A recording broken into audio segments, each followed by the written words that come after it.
Hi everyone, welcome to day 54 of year 2 of Awesome.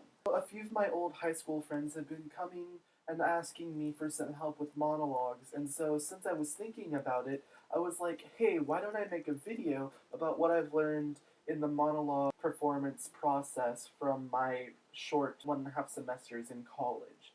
So these are just some basic things that I sort of think are tantamount to performing a good monologue. Now, before I begin this, though, I have to say monologues are complete bullshit because you only use them for auditions in college, high school, and some of the smaller theater companies. In real theater companies, you're reading sites. So it kind of pisses me off that we have to go through all this work for learning monologues and learning how to perform a monologue only to have to realize that, hey, I don't really fucking use that much anymore except for when I'm actually in the play. Here are some beginner's tips to making sure that your monologue is as good as you can possibly make it to be. Now, I'm not saying that this is perfect, but I am going to say that this is what I've been using so far, and it has been helping me exceed. Okay, so after reading the play and understanding the monologue in context, these are the things that you're going to want to do. Number 1, establish who you are. That means defining in detail the character you are trying to portray.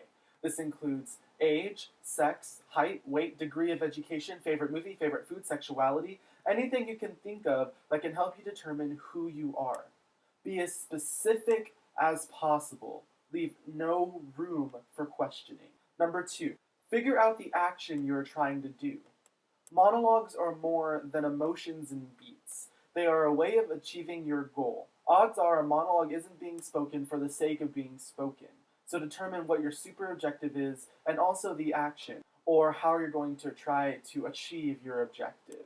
Do not play emotions. If you think you're supposed to be sexy, then try doing the action of seducing. If you are sad, maybe you're trying to guilt the other person. Try and make the action as active as possible. Number 3, clear up any references. If you make reference to something specific, define what it is. In a monologue I did from Beggars in the House of Plenty, my character referred to the ox bow incident. Before, I was just going through and saying this, and it didn't really make much sense to me. But it wasn't until I went in and defined it did it helped me determine what exactly I was trying to do. And I know this seems basic, but it's very important to do. Number 4, determine the moment before. This is paramount. What you were doing before the monologue took place completely determines how the monologue begins and the flow of the monologue. If you were just in an argument, you shouldn't be ecstatic, unless you got what you wanted from the argument, but I think you get what I mean. Figuring out the moment before and the moment after often help you figure out what exactly you need to do from the start and what direction you need to go with the monologue. And 5th and most important, don't remain stagnant. Never set in stone anything you're trying to do. This ends up blocking the creative process and you lose out on so many wonderful opportunities with the piece. Always be willing to explore how you say words, your intent behind them, and what you're doing with them. Sometimes it's better to play the shadow of a scene. If you think you're supposed to remain rigid, try and remain free.